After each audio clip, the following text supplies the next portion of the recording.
and other matters that occur which create confusion for the children is the relationship we have with our in-laws. When we have a healthy relationship with our in-laws, then naturally the children will have a healthy relationship with us as well. But when there is chaos and confusion, when it comes to the relationship with in-laws, in that particular case, there will be chaos and confusion when it comes to our own children. Let me inform you, in Islam, once a couple are married, you don't interfere with their decisions. You don't interfere with their decisions. Even if it is your son or your daughter, you can try and suggest something to them, but it is wrong for you to make decisions for them. And this message is for parents who have children who are married. Parents who have children who are married need to understand that let them live their lives. Let them make their decisions. When you were young, you made your decisions. Now it's their turn to make their decisions. Their children's upbringing is their business, not yours. Now they are married. They need to start a life of their own. Many marriages are suffering great turbulence. A lot of them even break because of interference from parents on both sides. And it's a fact. It really is a fact. Across the globe this is a problem. And we don't understand as Muslims. Take a look at the Prophet ﷺ. He never ever interfered. He never ever interfered with any of his daughters' husbands. And he never interfered in their lives, not even once. I want to give you one true example of Abu Bakr Siddiq radiallahu anhu. You know, his daughter was Aisha radiallahu anha. She was married to the Prophet sallallahu alaihi wasallam. One day he passed the room of Aisha radiallahu anha. One day Abu Bakr, who is the father of Aisha, passed the room of Aisha. The Prophet sallallahu alaihi wasallam was there, and they were... Aisha radiallahu anha had raised her voice, and it sounded like it was like a discussion with a debate. It sounded like that. And Abu Bakr Siddiq radiallahu anhu, he knocked the door. He was allowed to go in. He was permitted to go in. He went in. He did not ask questions. You know, most of us, when there is a problem with our children and their spouses, we side with our children. Some people say, my daughter is right, always. You are wrong. And some people say, my son is right. You are wrong. Abu Bakr Siddiq radiallahu anhu did not ask questions. He didn't even know what was happening. He thought there is a debate going on here. My daughter is being disrespectful. He went in and he admonished her. He admonished her. He admonished her to the degree that she began to weep. Then he went away. Few minutes later, he was passing the same room and he heard them laughing. He heard them laughing. So he knocked the door and he says, Ashrikani, this is the Arabic term, fi silmikuma.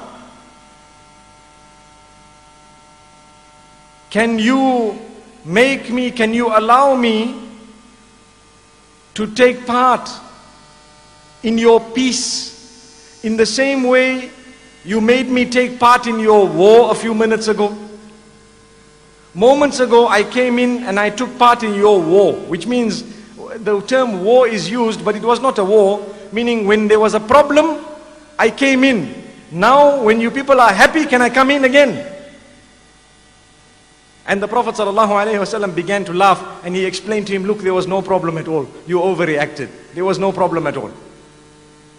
But why I am mentioning this is, if we are to interfere, it should only be to rectify our side.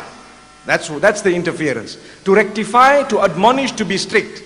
But we cannot begin to make decisions for others. You know, many women complain that sometimes our in-laws don't allow us to be mothers. What does that mean? I'm talking about my part of the world. But I'm sure even in Sri Lanka, everyone has 5 fingers, isn't it? So we've got the same problems.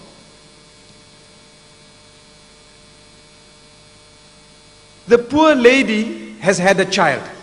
Now, normally there is a postnatal depression that a lot of women go through because of the vast, sudden change in body. And one person says, you know what, give the child formula milk. The other person says, give the child this type of milk. The other one says, breastfeed the child like this. The other one says, no, give them water. The poor lady is totally confused. What do I do?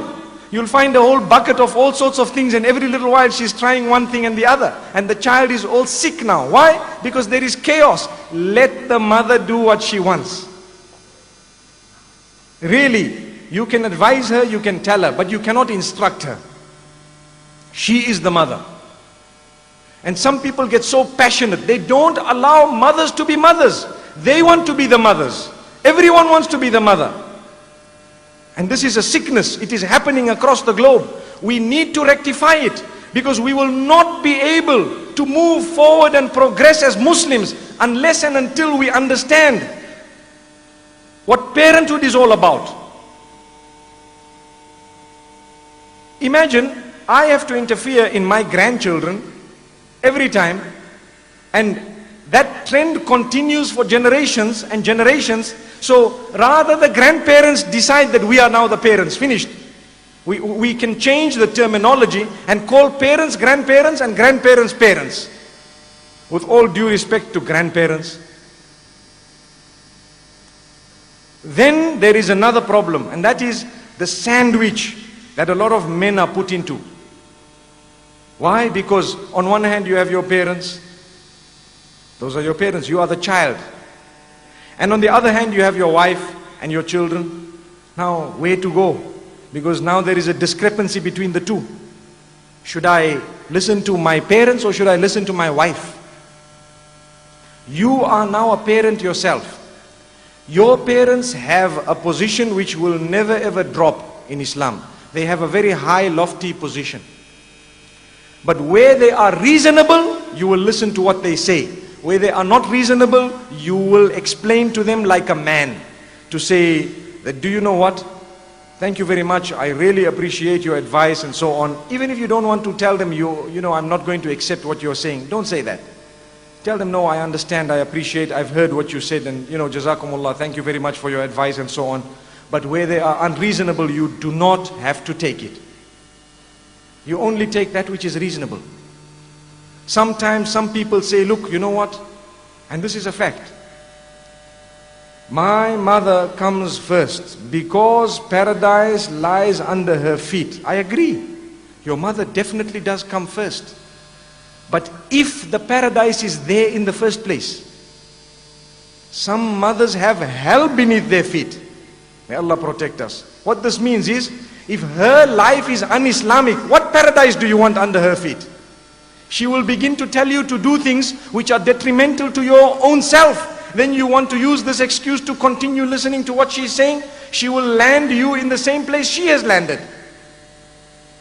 So paradise beneath the feet is correct only when we ensure that whatever we are saying or doing is within the limits of Islam. And what I am telling you this evening is connected to Islam. We are Muslims. Many people have so many problems. You know, today we are speaking about parent-child relation. Are you seeing how I have brought into the topic how parents themselves are children of others?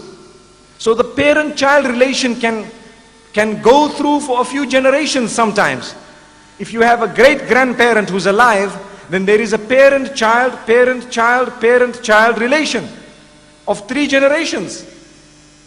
Where do you draw the line?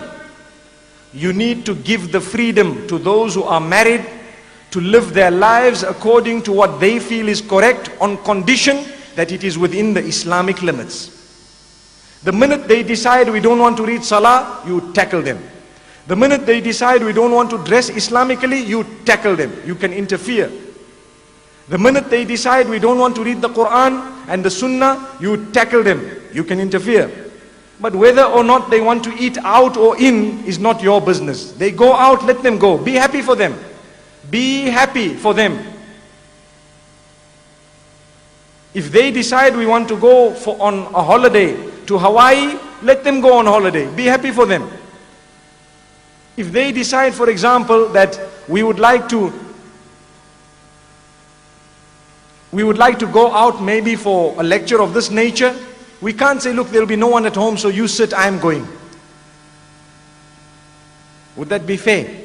Well, it depends obviously on the situation in the house. In Islam, we are taught that rather the person who's talking stays. So, we have so many issues in the Sharia that are discussed, which are relevant to my life and yours, if only we knew.